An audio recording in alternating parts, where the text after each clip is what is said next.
mother is very, very devout and very, very devout Catholic. In fact, I went around her house one time and counted all the little religious tchotchkes and statues that are inside her home and lost count over 200.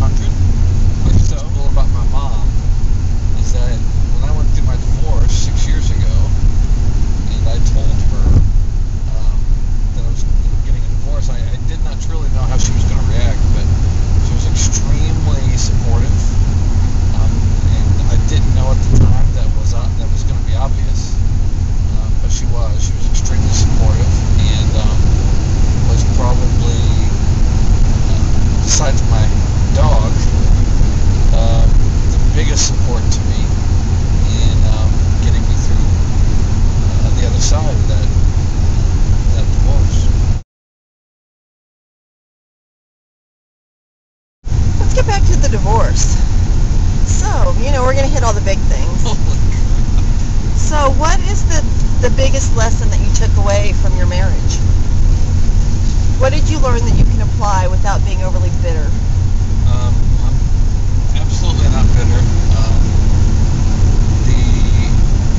I think the thing I took away from that is that I just wasn't happy with myself. My marriage failed not because of someone else, and because of how poorly we got along, but honestly because I was so unhappy with myself. I would not have been a good husband for anybody at that time. I wasn't on a path to achieve what my dreams would be. I wasn't on a path to even conceive what those dreams might be for myself. Hunter S. Thompson. Why? Hunter S. Thompson,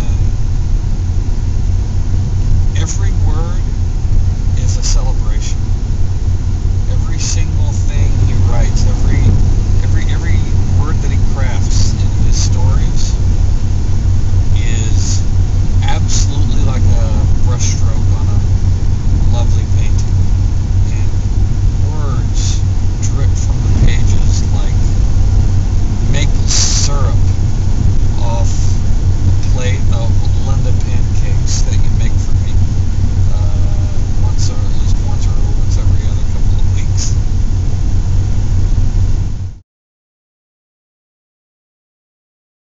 I'd be Han Solo without a doubt. Why? Oh, he's a rogue. He's gets to be not always the good guy. Luke Skywalker is the G-rated guy, like in Swingers when they're talking about this.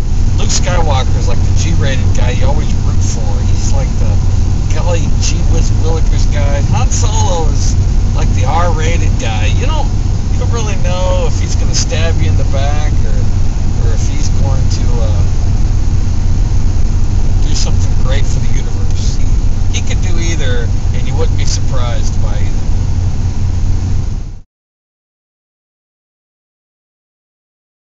There were one song that would describe your life post-divorce and your evolution the last couple years. What song would that be? And who would sing it? I can't sing it. No, and who would? Okay, it would be Wake Up, and it's by Rage Against the Machine. And who would sing it? I would absolutely have Michael Bublé sing Wake Up by Rage Against the Machine. In Vegas with Celine Dion. Oh no, he can't do it in Vegas. He would have to do it like at an old folks home. Sweet.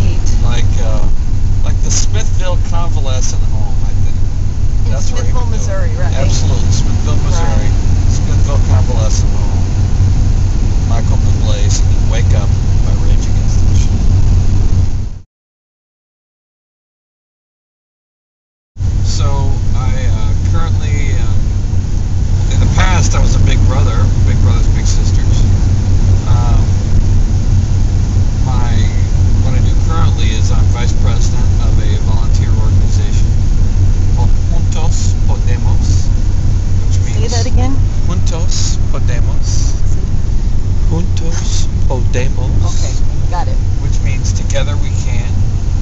And it's a volunteer organization, not a charity organization. We don't really raise money,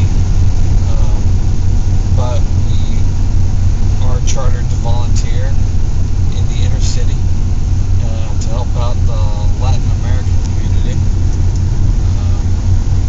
And we most recently did an Easter egg hunt for kids there and helped out the past few Christmases with the Christmas tree party, the mayor's Christmas tree party. And then we also helped out in the back to school drive. We collected 3 truckloads of backpacks, pencils, stationery. I'm not talking just regular backpacks. I'm talking like Spider-Man backpacks. I'm talking Batman backpacks. You know, the best backpacks you can find. Very cool. Very cool. 3 truckloads of stuff. Every kid that came by and then for the back to school drive walked away with the best tools they could possibly have when they to start school the next week. It was awesome.